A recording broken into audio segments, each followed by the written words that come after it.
오늘 하나님의 말씀은 역대상 4장 9절에서 10절까지의 말씀, 구약성경 614쪽에 있습니다. 다 찾으신 줄 알고 다 같이 한 목소리로 합독해 읽겠습니다. 시작. 야베스는 그의 형제보다 귀중한 자라. 그의 어머니가 이름하여 이르되 야베스라 하였으니 이는 내가 수고로이 낳았다 함이었더라. 야베스가 이스라엘 하나님께 아뢰어 이르되 주께서 내게 복을 주시려거든 나의 지역을 넓히시고 주의 손으로 나를 도우사 나로 환난을 벗어나 내게 근심이 없게 하옵소서 하였더니 하나님이 그가 구하는 것을 허락하셨더라. 아멘. 자, 오늘은 야베스의 기도라는 제목으로 여러분들에게 말씀을 증거하려고 합니다. 말 한마디에 천냥빚을 갚는다라는 말이 있습니다. 그만큼 말이 중요하다는 거죠. 말 한마디가 그 사람을 살릴 수도 있고 죽일 수도 있고 인생을 바꾸어 놓을 수도 있습니다. 이탈리 나폴리의 그 한 공장에서 위대한 성악가를 꿈꾸는 소년이 있었어요. 어려운 생활 중에 겨우겨우 첫 레슨을 받았을 때 그를 가르치던 교사가 그에게 이렇게 말했습니다. 너는 성악가로서 자질이 없어. 네 목소리는 바람소리 같다. 아주 혹평을 하죠. 이 소년이 좌절에 빠졌습니다. 그런데 이 소년의 엄마는 실망하는 그 아들을 꼭 껴안으면서 말해줬어요. 아들아, 넌 할 수 있어. 실망하지 말아라. 네가 훌륭한 성악가가 되도록 엄마가 어떤 희생도 아끼지 않고 너를 돕겠다. 그래서 이 소년이 어머니의 격려를 받으면서 열심히 노래해서 세계적인 성악가가 되었습니다. 사랑이 담긴 따뜻한 말 한마디가 사람의 인생을 바꾸어 놓은 거죠. 자, 오늘 우리가 읽은 그 역대상 4장에도 자기의 인생을 바꾼 사람이 등장하고 있어요. 야베스라는 사람인데 가만히 역대상을 우리가 쭉 보면은 1장부터 9장까지 다른 내용이 나오지 않고 족보가 나와요. 여러분 족보가 뭔지 아시죠? 그 사람들의 이름을 적어놓은 가문의 가게의 그 쭉 역사를 말하는데, 자, 그 이름만 쭉 기록하는 내용이 1장부터 9장까지 나온다고요. 자, 문제는 왜 다른 사람들은 이름만을 기록하고 있는데 이 야베스는 그가 어떻게 태어났고 그가 왜 야베스라고 불렸고 또 어떤 사람인지 또 그가 기도한 하나님 앞에 기도했던 기도문까지 오늘 이 족보에 기록을 해놨습니다. 왜 그랬을까? 혹시 야베스가 예수님이 나신 유다 지파의 후손이라는 것 때문에 어떤 특별한 이유로 기록을 했을까? 하지만 오늘 본문을 자세히 보면은 그 이유를 알 수가 있는데 그 야베스의 배경을 우리가 좀 봐야 돼요. 오늘 9절에 보니까 그의 어머니가 이름하여 야베스가 하였으니 내가 수고로이 낳았다 함이었더라.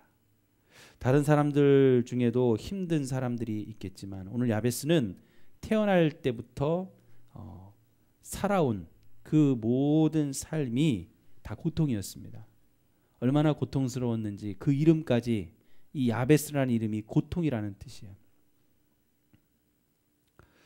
자, 그래서 이 야베스는 고통의 아들이라는 그런 의미를 가지고 살아왔습니다. 어머니가 낳을 때도 성경에는 수고로이 낳았다 했지만 어머니는 죽을 고생을 하면서 야베스를 낳은 거죠. 이름도 삶도 다 어두웠어요. 우리로 따지면 맨날 깨지고 다치고 사고 나고 집에 일이 생기는 그런 삶을 산 겁니다. 뿐만 아니라 야베스의 이름을 어머니가 지어주었다고 기록을 우리가 보면서 아마 아버지가 일찍 돌아가셨을 수도 있었을 겁니다. 아마 어머니가 생계를 꾸려야 됐을 것이고 경제적으로 많이 어려웠을 겁니다. 태어난 것도 힘들게 태어나서 서럽고 힘든데 삶 자체가 고통의 연속이라면 누가 그 삶을 기쁘다고, 아니 누가 그 삶을 살아가려고 하겠습니까? 아마 다른 사람 같으면 한탄을 하든지 좌절을 하든지 원망을 하든지 포기해 버렸을 거예요. 근데 야베스는 달랐어요. 그런 고통에 파묻혀 산 사람이라고 소개를 하면서도 그런 끝나지 않는 고통 속에서도 이 야베스를 오늘 뭐라고 얘기하고 있냐면 귀한 자라고 표현을 하고 있어요. 예? 왜 그러느냐? 기도하는 사람이었기 때문입니다. 오늘 10절에 야베스의 기도문이 나오죠. 그 첫 부분이 뭐라고 되어 있어요? 야베스가 이스라엘 하나님께 아뢰어 이르되. 그러니까 하나님 앞에 부르짖은 거예요. 여기서 이 아뢰다라는 말은 그냥 우리가 기도할 때 하나님 저 뭐 좀 주세요 이런 기도가 아니라 울부짖는 기도예요. 소리치며 저는 하나님 없이 살 수 없어요. 하나님 저 좀 도와주세요 하고선 소리를 치는 그러한 울부짖는 기도입니다. 야베스는 자신의 고통스럽고 저주스럽고 가슴 저미는 그런 처지, 원망하고 불평하고 포기한 게 아니라 오히려 반대로 포기하지 않고 원망하지 않고 하나님 앞에 부르짖었어요. 울부짖었어요. 간절하게 기도한 겁니다. 그 기도하는 모습을 보고 하나님이 기뻐하셨고 고통 중에도 하나님을 의지했던 이 야베스를 귀한 자로 대접해 주셨어요. 제가 말씀드렸죠. 하나님이 귀하게 여기시면 사람들도 귀하게 여겨요. 그게 성경의 진리입니다. 그러니까 하나님이 나를 어떻게 보시냐가 중요해요. 사람들이 나를 보는 관점 물론 중요하죠. 그러나 그거는 2차적인 거예요. 가장 우선이 되어야 될 관점, 그 모습은 어디 있냐면 하나님이 지금 나를 어떻게 보고 있냐는. 사람들이 혹시 나를 손가락질하고 욕할지라도 하나님이 나를 귀하게 보시면 결국에 사람들도 나를 귀하게 보는 겁니다. 또 야베스가 기도한 내용을 다 응답해 주셨어요. 그래서 지금까지도 이 야베스의 기도는 굉장히 유명한 기도문입니다. 여러분들이 이 야베스의 기도문을 한번 이 성경 나와 있는 기도문을 적어가서 그 프린트를 뽑으면 더 좋고 집에 기도문을 적어놓고 매일 아침마다 한 번씩 여러분 그 기도문을 낭독하며 기도해 보세요. 뭐 특별하게 기도할 거 없이 이 기도문을 그대로 읽는 거예요. 그러면 분명히 여러분들의 삶이 변화될 겁니다. 왜? 야베스가 그렇게 복을 받았기 때문입니다. 여기서 중요한 것을 저는 깨달았어요. 우리는 내 인생을 바꾸기 위해서 야베스에게도 허락하셨던 복이 내게도 임하기를 위해 이 기도를 선택합니다. 좀 전에도 말씀을 드렸듯이 물론 이 기도가 능력이 있어 이 기도문대로 외워 기도하는 사람들이 복이 임하는 것을 제 눈으로도 봤고 또 많이 들었습니다.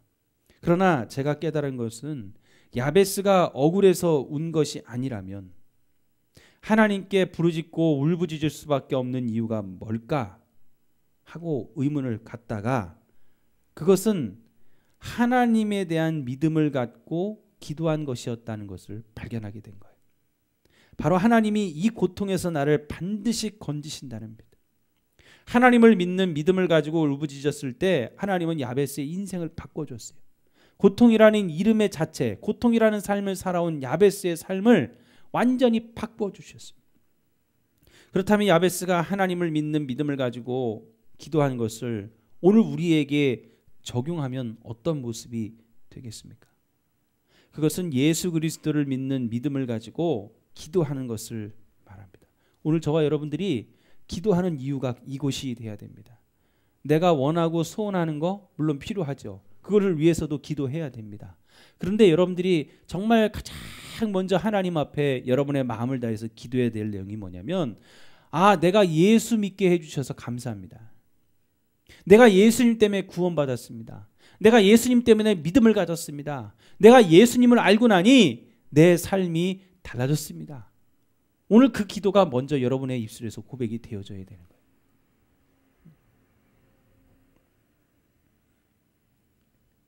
그래야 여러분들이 드리는 이 야베스의 기도의 응답이, 이 복이, 이 똑같은 하나님의 능력이 오늘 내게도 임할 수가 있는 것이죠.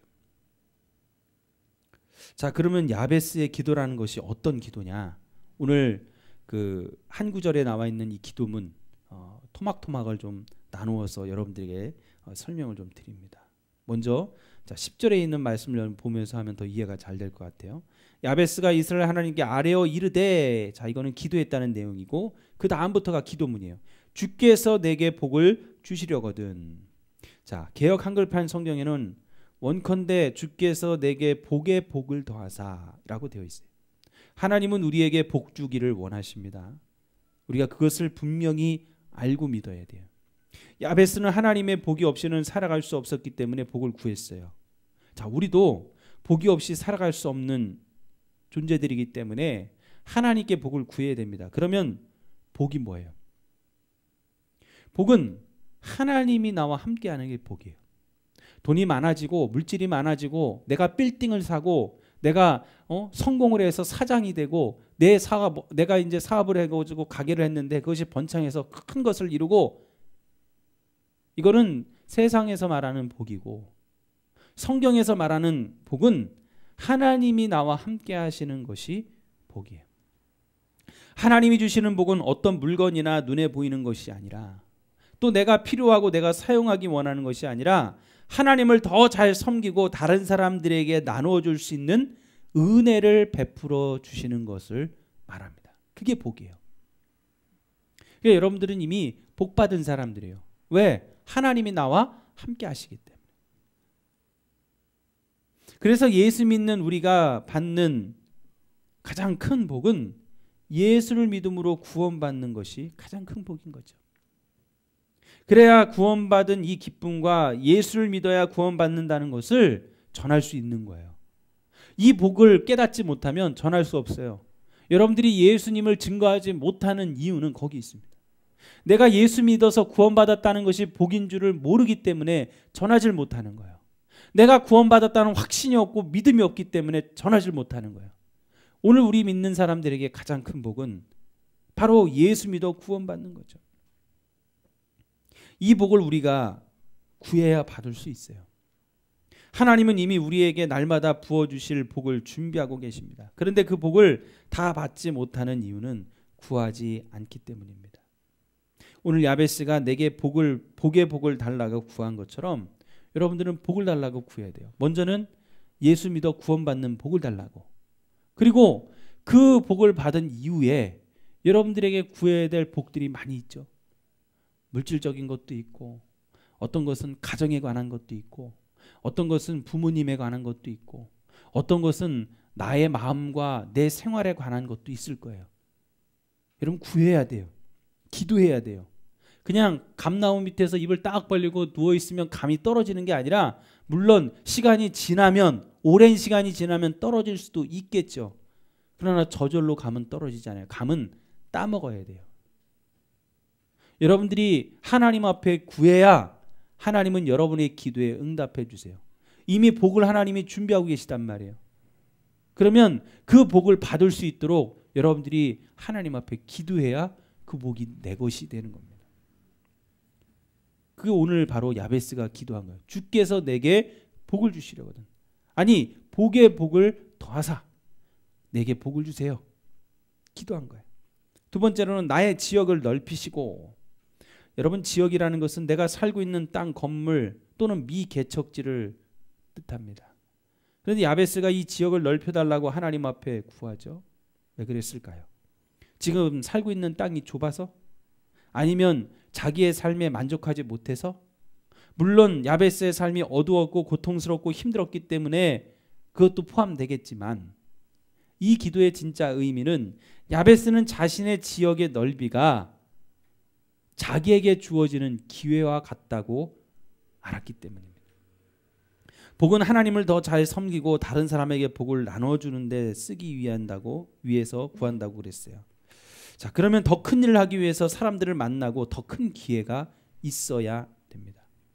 그 기회를 얻기 위해서는 지역을 넓혀야만 가능한 거죠. 하나님은 이 모든 것을 준비하고 있습니다. 만약 지금 있는 것에 만족한다면 결코 더 큰 일, 더 큰 비전을 이룰 수 없어요. 내가 게임하는 것에 만족하면 게임 이외에 더 큰 것을 나는 할 수 없는 거예요. 내가 지금 하는 공부, 지금 수준, 내가 반에서 반 명수가 보통 몇 명인지 잘 모르겠는데 뭐 예를 들어서 한 30명이라고 치자. 그럼 내가 20등을 해. 근데 나는 나 20등? 그래. 난 잘하고 있어. 만족하면 그 이상은 나는 얻을 수 없는 거예요. 여러분들이 지금 삶에 만족하면 하나님이 여러분들에게 더 좋은 것을 주시려고 준비했는데 그 이상을 얻을 수가 없는 거죠. 기회가 박탈되는 겁니다. 사사기라는 그 성경에 보면 이스라엘 백성들이 어리석은 짓을 합니다. 분명히 하나님은 가나안 땅을 약속의 땅이고 다 주겠다 그랬어요. 그래서 31개의 성을 점령해 가지고 땅을 다 분배를 했습니다. 12지파에게. 그리고 점령하라 그랬단 말이에요. 그리고 가서 싸우면 이기는 거예요. 그들을 쫓아내면 그 땅은 자기들 것이 되는 거예요. 그런데 이스라엘 백성들은 노력하지 않았어요. 지역을 넓히려고 하지 않았어요. 그들을 쫓아내려고 하지 않았어요. 오히려 그러니까 무슨 일이 벌어졌습니까? 자기들의 땅이 좁아지기 시작합니다. 그들을 쫓아내야 그들이 선택한 그 땅이 자기들 것이 되는데 그들을 쫓아내지 않으니 그들이 도리어 이스라엘 민족들을 쫓아내려고 하는, 자기들 땅이 좁아지기 시작했어요. 오히려 하나님을 섬겨야 되는데 하나님을 떠나게 됐어요. 매일 죄를 저지르며 악순환을 반복하게 됩니다. 고린도전서 2장 9절에 뭐라고 그러냐면 하나님이 자기를 사랑하는 자들을 위하여 예비하신 모든 것을 눈으로 보지 못하고 귀로 듣지 못하고 사람의 마음으로 생각지 못하였다 함과 같으니라. 자, 이게 무슨 말이냐면 하나님은 하나님을 사랑하는 하나님의 자녀들을 위해서 복을 준비하고 예비하고 계세요. 많은 기회를 준비하고 있단 말이에요. 그런데 하나님을 내가 온전히 따라서 지역을 넓혀가지 않으면, 복을 구하지 않으면 여러분 기회가 없어지는 거예요. 그것을 눈으로 보지도 못하고 듣지도 못하고 얻지도 못하는 겁니다. 여러분들은 지역을 넓혀달라고 기도해야 돼요. 여러분들이 이 땅, 원곡동 땅에만 있을 게 아니라 여러분들이 점차 성장하면서 이제는 서울로도 가야 되고 미국으로도 가야 되고 외국도 나가보고 여러분들이 지역을 넓혀야 여러분들에게 더 많은 기회가 생기는 겁니다. 자, 그러면 무엇이 넓혀지는 걸까요? 첫 번째는 영향력입니다. 나의 지역이 넓어진다는 것은 많은 사람들에게 영향력을 끼치는 겁니다. 내가 아는 가족, 친구들, 교회 지체들, 직장 동료, 학교 친구들, 친척들 뿐만 아니라 이제는 내가 그동안 얼굴도 만나지 못했던 사람들에게도 영향력을 끼치는 거예요. 둘째는 만남입니다. 지역을 넓히게 되면 갑작스러운 만남들을 경험할 때가 있죠. 어떨 때는 아는 사람을 만나지만 어떨 때는 알지 못하는 사람들을 만날 때도 있습니다. 그럴 때 여러분들 그 사람들을 만남을 통해서 여러분들의 관계를 넓혀갈 수가 있어요. 그러니까 여러분들이 지역을 자꾸 넓혀야 돼요. 내가 아는 사람들하고만 지내면 안 돼. 모르는 사람들하고도 만남을 자꾸 가져서 지역을 넓혀 가야 됩니다. 셋째는 장소입니다. 이제는 여러분들 안산만이 아니라 서울도 외국도 나갈 수 있는 비전과 꿈을 가지시길 바랍니다. 그러면 하나님이 여러분들을 정말 상상할 수 없는 일들을 통해서 사용하실 거예요. 자, 그 다음에는 주의 손으로 나를 도와달라. 그렇게 기도하죠. 자, 내가 하나님 앞에 간구한 모든 것을 구할 때 받는단 말이에요. 자, 받는 것이 중요한 게 아니라 그걸 감당할 수 있는 능력이 있어야 됩니다. 아무리 중요한 큰 일이 나에게 맡겨진다 할지라도 능력이 없으면 여러분 두려울 수밖에 없어요. 도망가고 싶죠. 때로는 한계를 넘어섰다고 생각이 들면 하나님이 실수하셨다고 내가 어떤 위치에 갔어요. 그런데 능력이 없으면 그 위치가 불안한 거예요. 아, 여기는 내가 있을 자리가 아니라고 생각되는 거죠. 학교에서도 여러분 반장 선거, 회장 선거 하죠. 그런데 내가 능력이 없으면 친구들이 아무리 나를 회장으로 뽑아줘도 그 일을 온전히 감당할 수가 없는 겁니다. 능력을 얻어야 돼요. 감당할 능력. 그러면 그 능력을 어떻게 얻을 수 있습니까? 주의 손으로 나를 도우사라고 기도해야 돼요. 한계에 부딪히거나 우리의 지역이 우리가 감당할 수 없을 정도로 넓어지고 커지게 되면 내 힘으로 감당할 수 없죠. 그때 해야 될 기도가 뭐예요? 주의 손으로 나를 도우사. 야베스는 하나님의 도움을 구했어요. 하나님 나를 도와주세요. 이거 내가 다 못해요. 그러면 하나님이 어떻게 하십니까? 하나님의 손길로 도와주시는 거예요. 내가 힘이 강해져서가 아니라 하나님이 도와주시면 하나님의 손길로 일을 해주시는 겁니다. 나 대신 일을 해주시는 거예요. 그 어디에 실린 글입니다. 그 오클라호마 그 미국에 있는 그 오클라호마 시에 사는 사람의 이야기인데, 그 자신이 6살 때 동네에서 언제나 밤이면 문을 잠그고 빗장을 이렇게 질렀대요. 옛날 이야기 같아요. 근데 뒷문으로 나가기 위해서는 아버지가 안에서 질러진 빗장을 열어줘야만 돼요. 특별한 열쇠를 가지고 이 빗장을 열어줘야만 나갈 수가 있습니다. 어느 날 천둥 번개와 함께 소낙비가 쫙 내렸어요. 근데 천둥 번개 소리에 잠을 깼는데 복도에 나가서 무서워가지고 엄마 아빠에게 부모님에게 가려고 딱 달려나가는데 갑자기 거실에서 연기와 함께 불길이 솟는 거예요. 그 천둥이, 그 번개가 지금 이 6살짜리 아이의 집에 빵 하고 친 겁니다. 불이 났어요. 도저히 밖으로 나갈 수가 없어요. 자, 어떻게 나가야 되나? 불길 때문에 앞문은 갈 수 없고 뒷문은 빗장이 걸려 있어서 밖에서 자물쇠로 열쇠로 아빠가 열어줘야만 나갈 수 있어요. 공포가 밀려옵니다. 어둠 속에서 어떻게 해야 되나, 이제 나는 죽는구나 라고서 쓰러지려고 하는 그때 갑자기 따뜻한 아빠의 손이 자기의 손을 붙잡고 복도 아래로 끌고 내려가서 뒷문을 통해 뒷마당으로 인도해서 밖으로 끄집어내는 거예요. 쏟아지는 빛 속에서 자신을 잡고 나온 그 손이 갑자기 자기가 밖으로 나오자마자 어디론가 사라져 버렸습니다. 겁이 나가지고 다시 집을 향해 돌아섰는데 그때 엄마가 그래요. 메이시 하고 이름을 부르는 거예요. 그래서 엄마에게 달려갔어요. 엄마, 나 여기 있어요. 나 밖에 있어요. 하고서 대답을 했어요. 엄마가 와가지고 막 끌어안고 엉엉 우는 겁니다. 왜냐? 엄마, 아빠, 그리고 다른 동생과 3살짜리 여동생은 다 밖으로 나왔어요. 불이 났는데도 밖으로 나왔단 말이에요. 다 살았어요. 근데 이 6살짜리 아이만 집안에 있었던 거예요. 그래서 엄마 아빠가 떠나지 못하고 그 아이를 애타게 찾고 있는데 이 아이가 밖으로 나온 거죠. 그래서 말합니다. 널 데리러 가려고 했는데 불길 때문에 건너갈 수가 없었어. 아빠는, 근데 이 아이가 그러죠. 아빠가 나를 이끌어줬잖아. 복도를 통해서 뒷문으로 나를 이끌어줬잖아. 근데 그건 아빠의 손길이 아니라 누구의 손길이었냐? 하나님의 손길이었어요. 이 엄마 아빠가 간절히 하나님 앞에 하나님 도와달라고 기도했더니 하나님의 손길이 이 아이를 그 불 속에서 건져낸 것이죠. 여러분, 우리가 때로는 내 힘으로 감당할 수 없는 일들이 내게 닥쳐요. 그러면 여러분, 내게 능력이 없어서 난 이건 못한다 라고 생각할 게 아니라 우리가 해야 될 기도가 뭐라고요? 한번 따라해 봅시다. 주의 손으로, 다시 크게, 주의 손으로 나를 도우사. 주의 손으로 나를 도우사. 기도하면 하나님의 손길이 내가 하지 못하는 일을 대신 해주시는 겁니다. 자, 마지막으로 나로 환난을 벗어나 내게 근심이 없게 하옵소서. 지금까지 복을 구하고 지역을 넓혀달라고 구하고 능력을 구했습니다. 그러나 기도할 때 항상 탄탄대로의 삶만 있는 게 아니죠. 우리가 기도할 때 가장 싫어할 놈이 누구일까요? 그건 바로 마귀 사단입니다. 사단은 기도하는 일을 가장 싫어해요.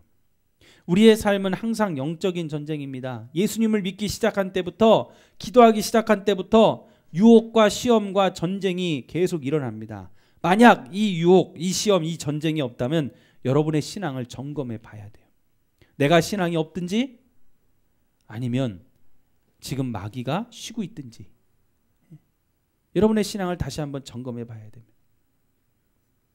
어떤 학생이 교수님과 얘기를 했어요. 이 학생이 들떠서 말합니다. 제가 여기에 처음 왔을 때는 숨쉬지 못할 정도로 유혹을 받고 시험을 당했습니다.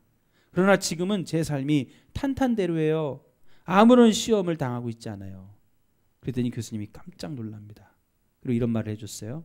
지금 그 말은 내가 들은 것 중에 가장 안 좋은 얘기라. 자네가 지금 내게 한 말은 자네가 더 이상 전쟁에서 싸우지 않다는 것을 보여주는 것이거든.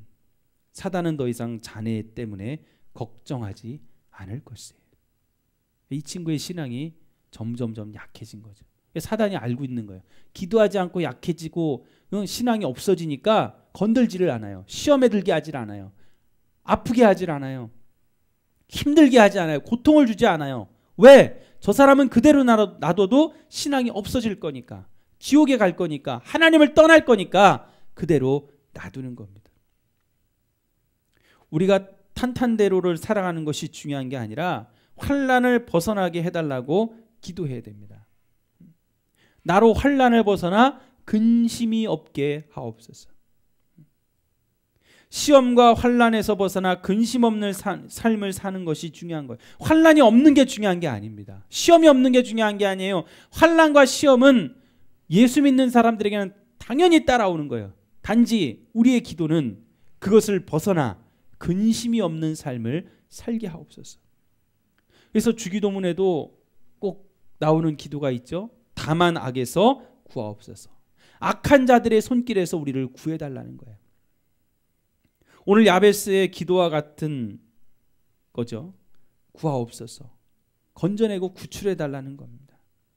여러분, 사단은 우리가 하나님 앞에 기도하고 하나님을 의지하는 걸 가장 싫어해요.